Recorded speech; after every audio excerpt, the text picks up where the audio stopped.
Senhor Deus, entregamos a Ti esse momento, que o Senhor constranja o nosso coração, que nosso coração esteja contrito, quebrantado pela Sua palavra, para que possamos Te buscar e Te encontrar.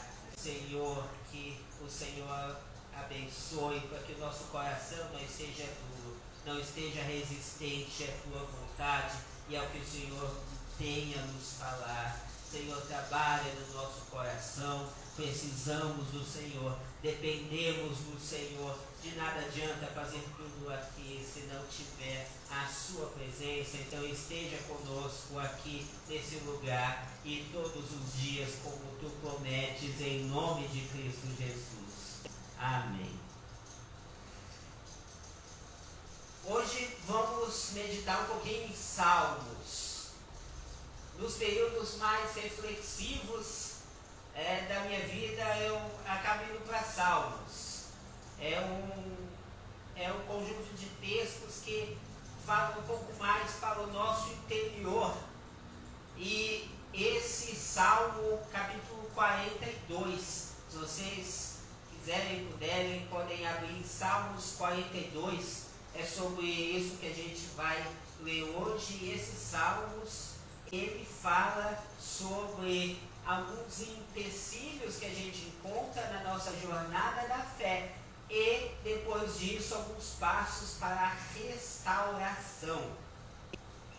Embora seja uma espécie de cântico, uma espécie de música de louvor, ele reflete o que o salmista estava sentindo no coração naquele momento. Então, meu objetivo essa noite é, primeiramente, a gente refletir o que estava passando no coração do salmista e verificar se isso corresponde, se tem alguma coisa a ver com o que a gente sente no nosso coração, às vezes. Salmos 42, versículo 1, diz assim: assim como o cervo brama pelas correntes das águas, assim brama a minha alma por Ti, ó Deus. Esse texto, na Almeida Corrigida e Fiel, é suspira, e o termo suspira apresenta um pouco melhor a ideia aqui.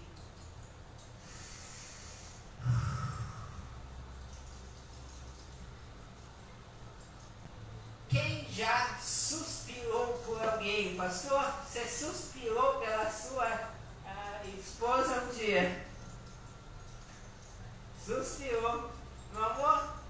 Você? E aí, qual é o nome da senhora? Desculpa. Oi? Esther. A senhora Esther, a senhora suspirou pelo pastor Valmir?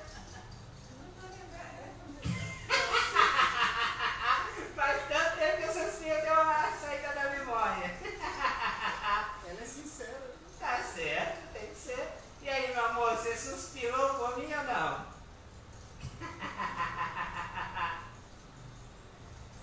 Quando a gente está muito apaixonado, a gente suspira. Eu suspiro por você, meu amor. Pô, perdeu a oportunidade de fazer uma declaração dessa, né? Já vai ficar gravado.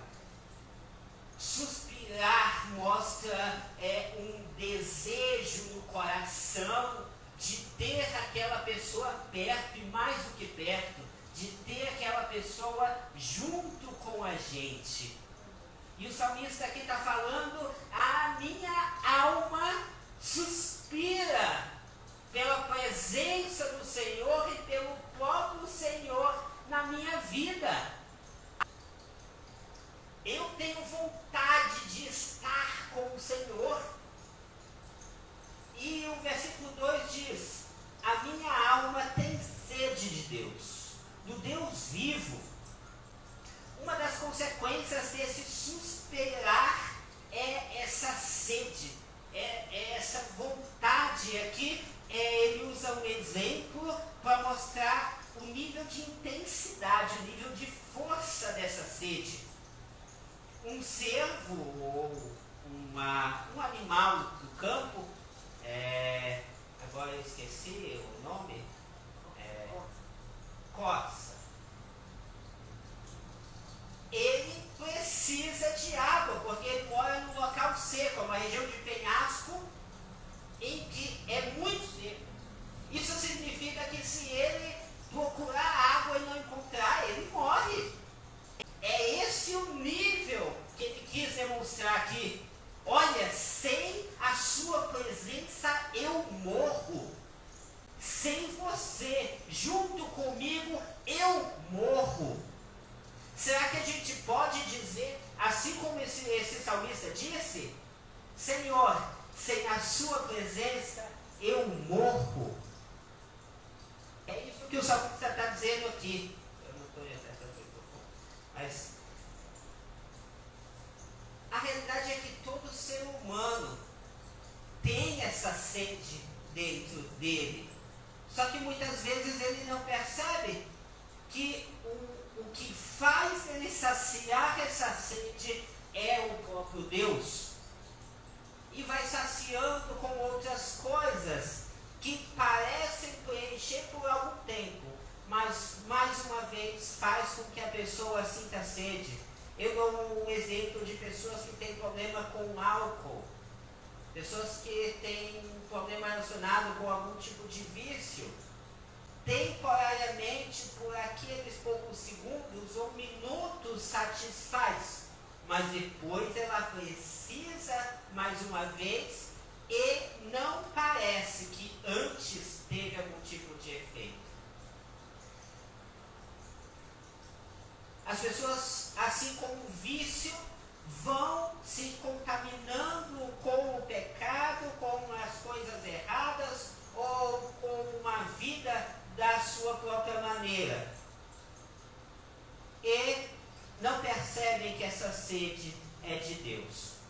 Mas esse salmista, ele teve uma evolução, ele teve uma atitude de se aproximar do Senhor e percebeu, eu preciso de Deus.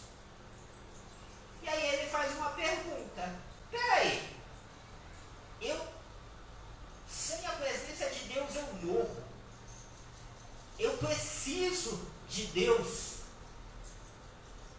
O que está faltando para eu me aproximar de Deus? Quando entrarei e me apresentarei ante a face de Deus? Se eu tenho sede de Deus, como a corça suspira pelas águas, por que eu não me aproximo de Deus? Esse é um dilema que a maior parte das pessoas vivem. Pessoas que querem se aproximar de Deus, mas não se aproximam.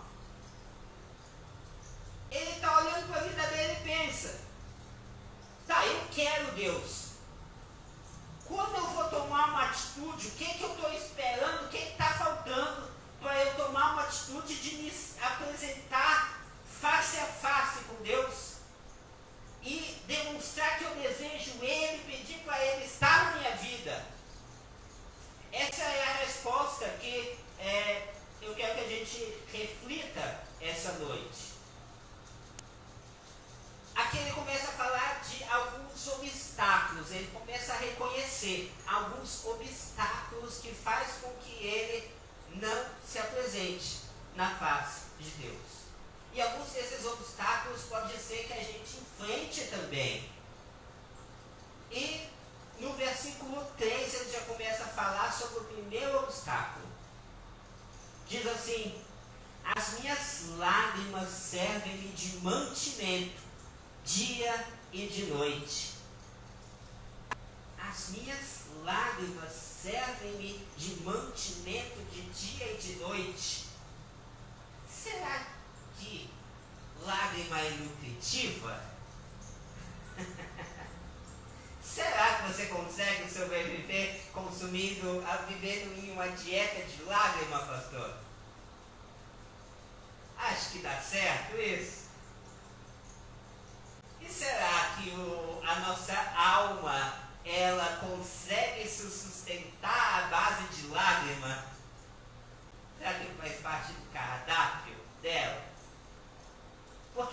faz, a gente tem um problema. Ele está dizendo aqui que ele se alimentava de lágrima, que a alma dele se mantinha com lágrima. E se lágrima não sustenta a nossa alma, então ele estava com um problema. Ele tinha sede de Deus e não de lágrima. Enquanto ele recorria à lágrima, a sede dele não era preenchida. As lágrimas servem-me de mantimento. O primeiro empecilho era a alimentação da sua alma. Com que a gente tem alimentado a nossa alma? Será que a gente tem se alimentado a nossa alma com tristeza, com amargura, com falta de fé, com medo, com o que a gente tem alimentado a nossa alma? Ou será que a gente tem alimentado a nossa alma com fé, com esperança, com a palavra de Deus, com comunhão com Deus? Com que a gente tem alimentado a nossa alma? Porque se a gente não tiver alimentando a nossa alma com o próprio Deus, isso vai ser um obstáculo para que a gente, mesmo com sede de Deus, não se aproxime dele. Primeiro empecilho, primeiro obstáculo, a alimentação da alma do salmista estava incorreta.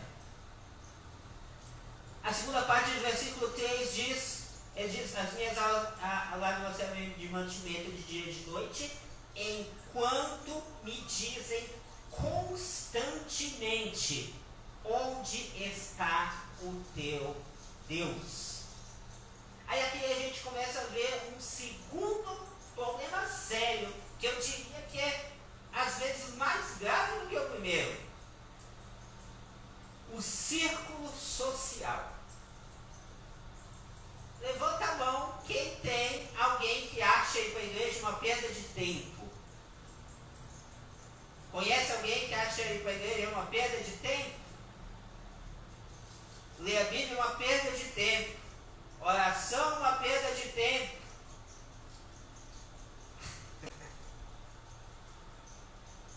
Aqui um segundo empecilho para que o salmista se aproximasse de Deus eram as pessoas com quem ele estava convivendo.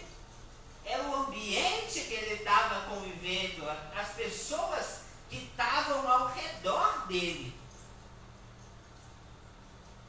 Será que a gente tem esse problema também? E o que a gente tem feito em relação a esse problema? O círculo social dele não parava de falar para ele em tom de zombaria. Onde está o teu Deus? Cadê ele? Cadê ele que não resolve a tua situação? Você está doente. Ele não te curou. Onde está esse Deus? Você está com esse problema, não solucionou. Você está com falta de dinheiro. Tem anos. E essa situação não se resolveu. A ação da justiça não saiu. O que está acontecendo que Deus não aparece e resolve tudo? Por que ele não simplesmente faz igual Harry Potter e vem com uma varinha e resolvido? Resolvido. Por quê?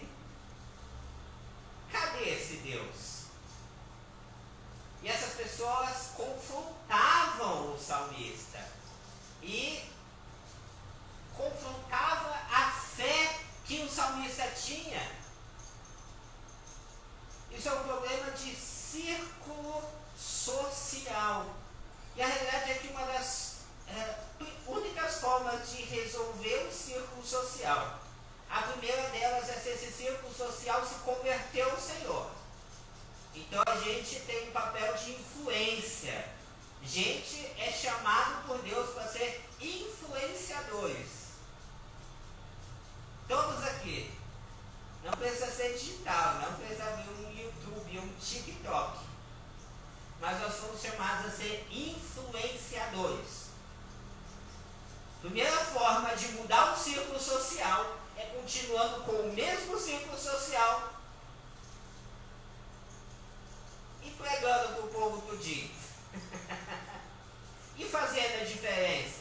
É difícil e demorado, mas com Deus no controle dá tudo certo.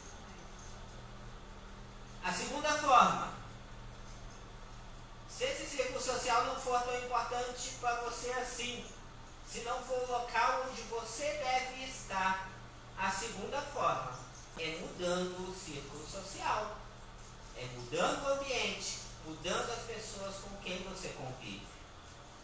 Porque o círculo social pode fazer com que você não vá para a igreja. Se eu tenho uma amizade que quer sair para qualquer outro lugar que não seja para a igreja no sábado à noite, essa pessoa está me afastando de Deus. E ou eu chamo ela para a igreja, ou ela não me chama mais. Ou eu não dou mais abertura para que ela me chame. Não tem outras alternativas. Aqui, o círculo social estava atrapalhando o salmista. E é isso que ele diz aqui no versículo 4. Quando me lembro disto, dentro de mim derrama minha alma. Em outras palavras, ele diz que quando essas pessoas falavam com ele, ia até o fundo do seu coração. E ele ficava muito triste. Aqui está falando de pessoas que tinham intimidade com ele, que tinham proximidade com ele. Pessoas que, quando essas pessoas falavam, tocava no coração. Se uma pessoa desconhecida me xingar, eu não vou me importar. Para mim não faz diferença. Porque eu não estimo aquela pessoa.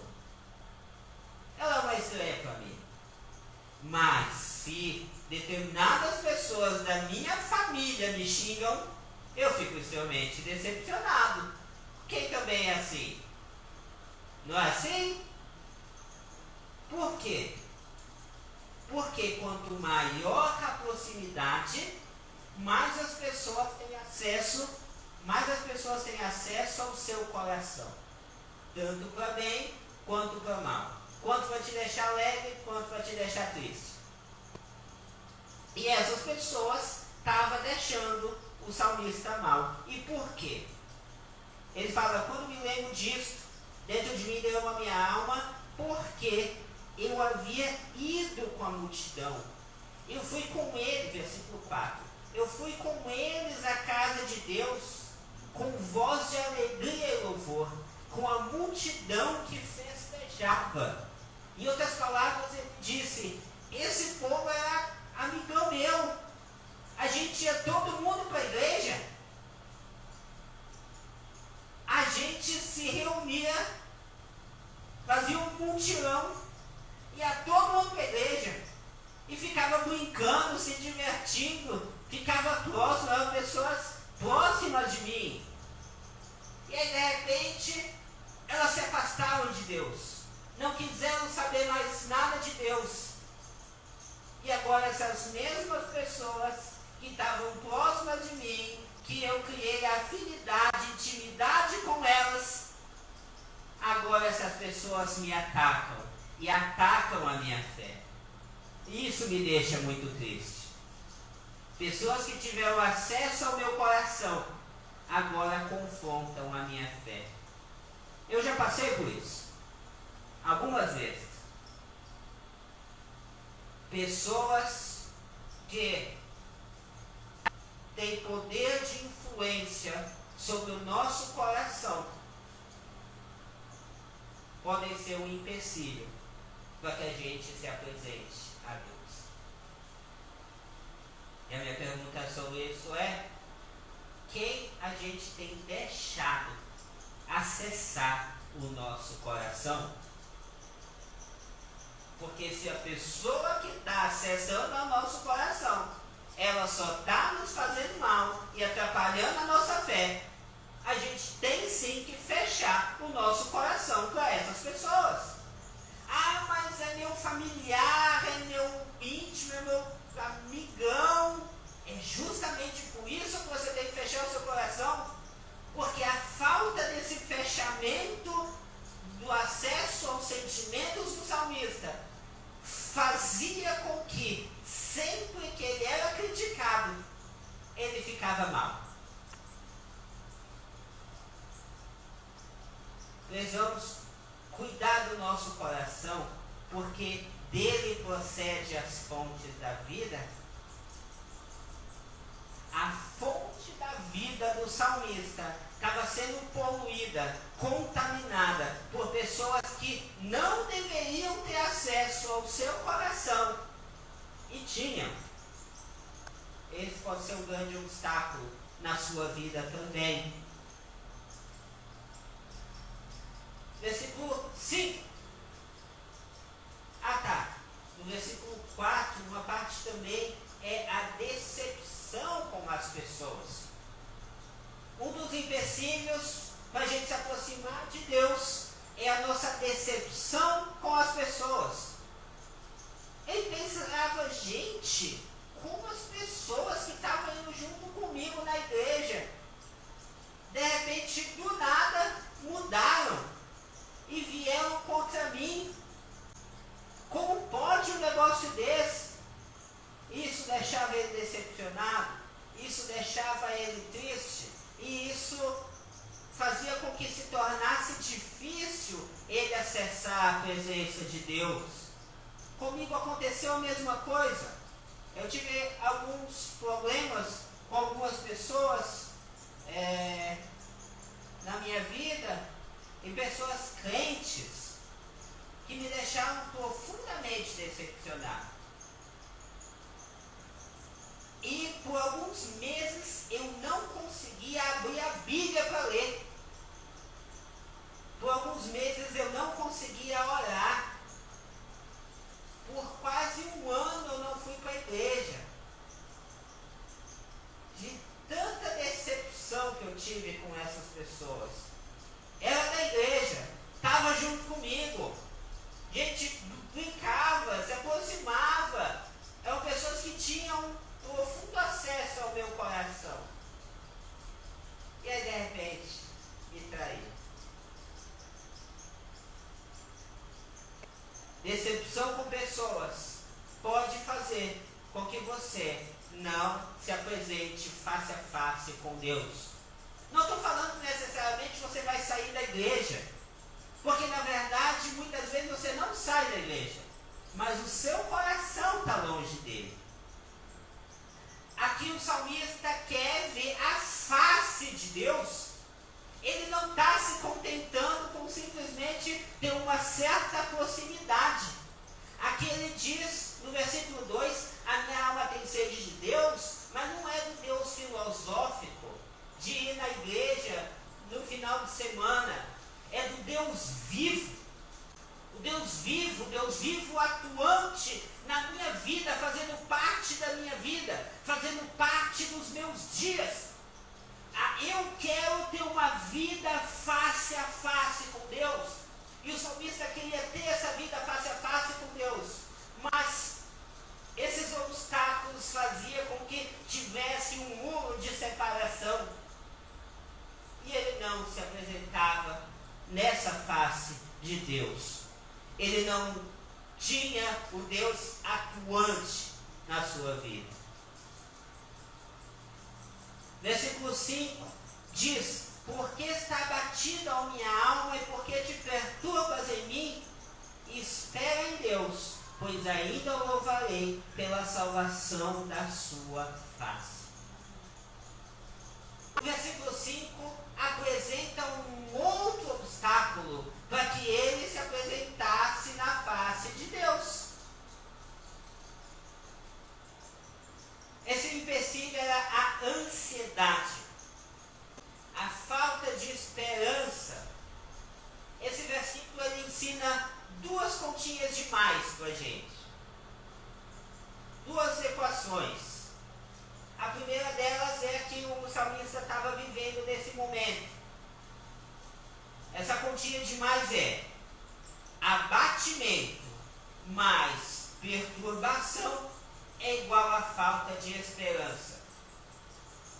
Memorizaram? Abatimento. Você está abatido, você está decaído, fraco, cabisbaixo. Eu não sei o termo que usam aqui no Rio. Cabisbaixo acho que é mais Minas. Mais, sabe, xoxo. Juru, qualquer? Desanimado, isso. Abatimento. Mas perturbação. Seu coração não consegue ficar em paz. Sua cabeça está sempre a mil. Você está sempre preocupado, sempre tenso, ansioso. Abatimento. Mas perturbação é igual a falta de esperança.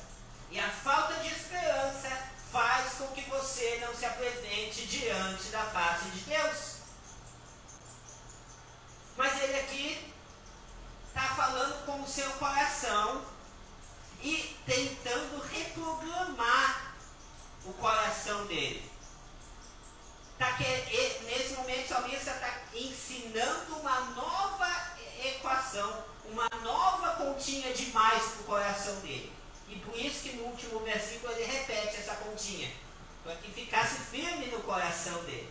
Essa continha é: espera mais louvor é igual a livramento. Espera mais louvor é igual a livramento. Então ele diz: por que está batido a minha alma? Por que você está batido? Por que você está perturbado? Tenha esperança e continue louvando, porque você vai receber o livramento. Mesmo que as pessoas ao redor digam que não, você vai receber o livramento. Mas às vezes a gente precisa ensinar essa continha no nosso coração também.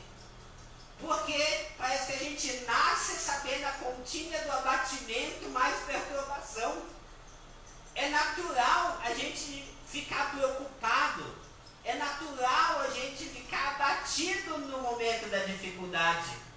Essa continha nosso coração já sabe. Então a gente tem que reprogramar, renovar o nosso entendimento com louvor, com adoração, com esperança, porque o livramento vem. E aí, qual continha está no seu coração, no meu coração? A continha errada te afasta de Deus. Versículo 6. Oh meu Deus, dentro de mim a minha alma está abatida. Portanto, lembro-me de ti, desde a terra do Jordão, e desde os Hermonitas, desde o pequeno monte.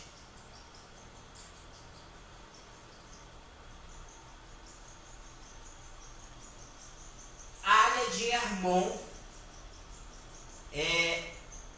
faz parte perto do Jordão, e é uma área altamente fértil, com várias nascentes, uma espécie de oásis no meio do deserto. Em outras palavras, ele está dizendo: minha alma está abatida, eu estou triste, e quando eu estou triste, eu começo a lembrar do meu passado, nas coisas boas do meu passado. E ele fala, ele tem um portanto aqui. Então, o que ele pensou? Tá, como eu vou conseguir acabar com esse desânimo que eu estou sentindo? Já sei. Vou lembrar das coisas boas que eu já vivi. Parece uma boa solução, não parece? Aqui ele testou essa solução.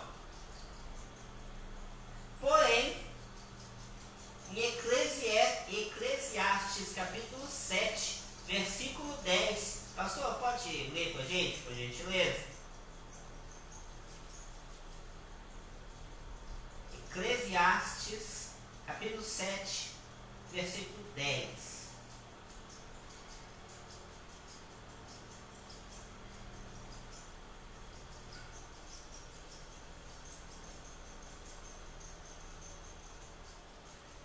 Eclesiastes 7:10. Isso.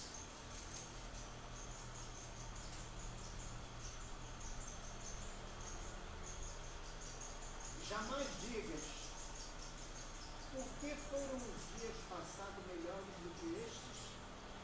Pois não é sábio perguntar assim. Aqui, o provérbio está sendo dito. Olha, não fica se perguntando por que antes tudo era bom e agora está ruim. Eu conheço uma pessoa que entrou em depressão por causa disso. Porque ela teve uma infância muito boa e a vida adulta dela foi praticamente toda ruim. E ele ficava comparando o passado dele bom com a vida dele ruim. E qual é o resultado? Falta de sabedoria. Por quê? Porque comparar os dias bons do passado com os dias ruins do presente gera ingratidão. E a ingratidão te afasta de Deus. E é por isso que em Provérbios diz, não se pergunta porque antes foi melhor do que agora. Não é sábio fazer isso. Mas tem uma conduta que é sábia. Você percebeu que antes estava melhor do que agora? Melhore o seu agora. Porque no seu futuro, você vai ter um melhor agora e um presente melhor também. Construa novas memórias. O seu presente está ruim, construa um presente bom. Se concentra no presente, melhore o presente, ao invés de ficar comparando com o passado, porque isso só vai gerar ingratidão, não é sábio e vai te afastar de Deus. A ingratidão é um obstáculo para estar na presença de Deus. E o último empecilho, que está aqui no versículo 7, é: um abismo chama outro abismo. Há um ruído das tuas cataratas, todas as tuas ondas e os teus vagalhões têm passado sobre mim. Em outras palavras, ele está dizendo que veio uma enxurrada de problema. E que problema por problema foi passando e atropelando ele. Em algum momento da sua vida, um monte de problema, um seguido do outro, foi te atropelando um por um? Quem já aconteceu isso? Eu já. É isso que ele está dizendo aqui. Ele faz uma comparação de uma enchente, de uma catarata, cachoeira. De uma cachoeira que vem e onda por onda vai batendo, batendo, e ele se afogando. Enxurrada de problema. Enxurrada de problema pode te afastar de Deus. A gente tem que tomar cuidado para que mesmo na enxurrada de problema a gente não se afaste de Deus. E como a gente faz para que essa enxurrada de problemas não nos afaste de Deus?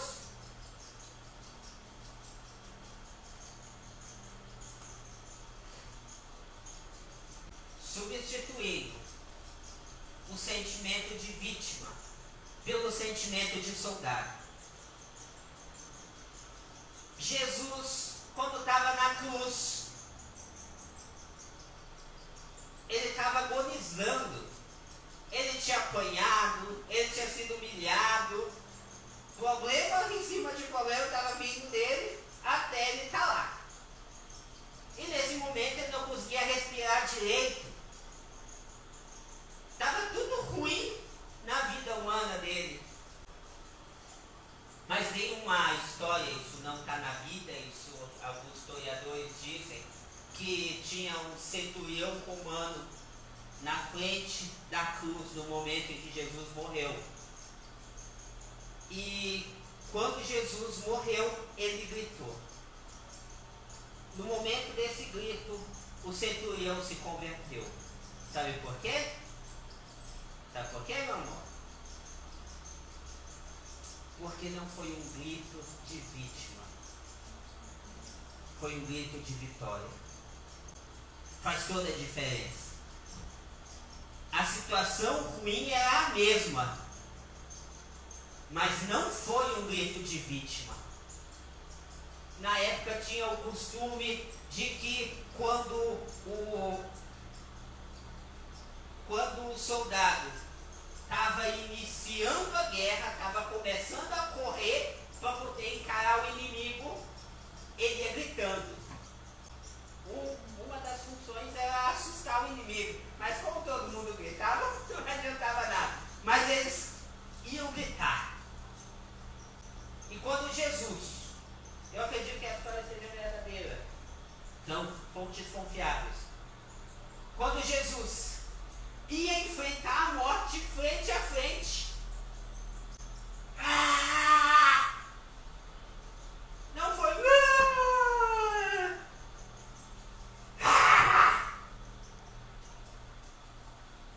eu vou vencer, eu vou encarar e eu vou vencer. Sem vitimismo. Fé. Eu sei que eu vou morrer, mas eu sei que eu vou ressuscitar. Eu sei que eu vou vencer a morte. Não há o que temer. Eu não vou me vitimizar. Eu vou encarar de frente. Porque Deus nos chama para ser soldados e não vítimas. Vítimas são acolhidas. Guerreiros acolhem. Nós fomos criados por Deus em Cristo Jesus por meio da nossa conversão para sermos acolhedores. A vida não está fácil para ninguém, inclusive não está fácil para descrente, mas a gente não pode deixar que os nossos problemas nos vençam, porque a gente foi chamado para enfrentar junto com Deus os nossos problemas e ter força para ajudar as outras pessoas. E se a gente está sendo vencido pelos nossos próprios problemas, que utilidade a gente tem em uma batalha? Um soldado ferido é um alvo fácil. Ele não é um soldado para enfrentar o inimigo. Se vitimizar, não lutar como um guerreiro, como um soldado de Deus, nos faz afastar dele, porque a gente é vencido pela enxurrada de dificuldades. Mas, depois dessa tentativa frustrada de acabar com o desânimo, ele começa a tomar decisões boas. E a partir do versículo 8 fala sobre isso.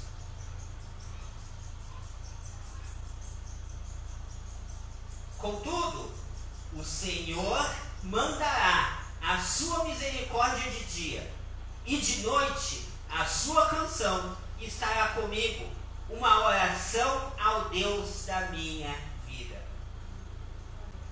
Ele começou a substituir o vitimismo pela fé. Olha, a enxurrada de problema está aí. É gente que era minha amiga, estava junto comigo da igreja, agora está me traindo, está me criticando, está me decepcionando.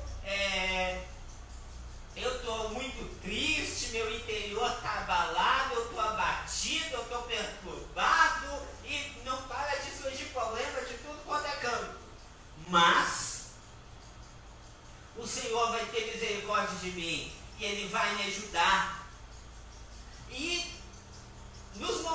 que ele não estiver ajudando, eu vou estar orando para ele me ajudar. Quem está disposto a fazer isso também? Contudo, o Senhor mandará sua misericórdia de dia, e de noite vai ter uma oração para que Deus me ajude.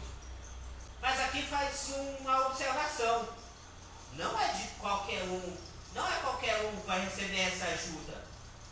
Ele diz aqui: uma oração ao Deus da minha vida. Isso fala de um relacionamento, isso fala de uma intimidade com Ele. Deus não era o Deus do domingo do salmista. Deus era o Deus do dia a dia, era o Deus da vida dele. É o início e o fim da vida dele. Era a razão da vida dele, era a motivação da vida dele. E é por isso que ele recorria a esse Deus. No versículo 9 ele diz: direi a Deus, a minha rocha. Por que te esqueceste de mim?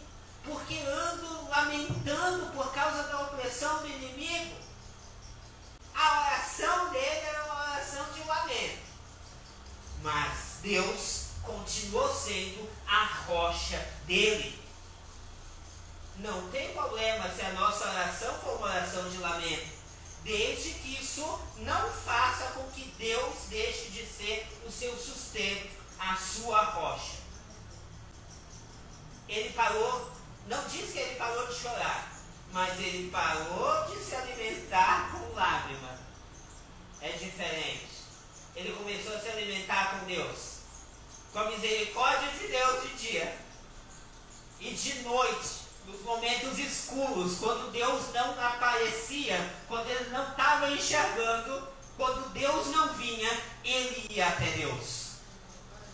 Esse deve ser o nosso comportamento, a nossa atitude, uma atitude de firmeza, um Deus como a nossa rocha. Quando ele vem, está tudo certo. Quando ele não vem, a gente vai, porque ele é o Deus da nossa vida, porque ele é a nossa rocha. Concluindo, em forma de resumo, nós vimos que a alma humana tem saudade de Deus e precisa dele, mas que existem obstáculos, empecilhos que impedem a gente de se encontrar com Deus. Para vencer esses obstáculos, a gente precisa se alimentar com a palavra de Deus e não com a dificuldade. A gente precisa se aproximar de pessoas que nos ajudam na fé e não que nos derrubam. Mesmo que algumas pessoas tenham feito parte da nossa história, se continuar no mesmo ambiente vai fazer mal para a nossa fé, vai fazer a gente enfraquecer na fé, a gente precisa mudar de ambiente. A gente não pode focar em pessoas, porque pessoas decepcionam. A gente tem que focar em Deus e em manter a nossa fé em Deus. A gente não deve se lembrar do passado ruim, porque causa tristeza. A gente deve superar. A gente não deve se lembrar do passado bom, porque isso gera ingratidão. A gente precisa construir novas memórias boas. A gente precisa substituir a matemática de desânimo mais perturbação pela matemática esperança mais o quê? Esperança mais aqui, ó, mais louvor. Esperança mais louvor. É só com Deus sendo a nossa rocha que a gente substitui desesperança por esperança e perturbação e louvor. Na dificuldade, a gente precisa assumir uma postura de soldado e não de vítima.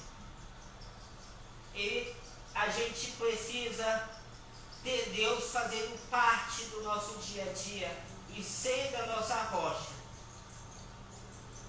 Porque assim a gente vai estar firme em Deus, firme em oração, e no final das contas a gente vai ser abençoado, a gente vai ser livrado. Amém? Amém. Deus nos abençoe para que isso daqui se cumpra. O salmista conseguiu superar, ele conseguiu ser restaurado. Que a gente encontre em Deus sempre que a gente tiver em dificuldade, o nosso caminho para a restauração também.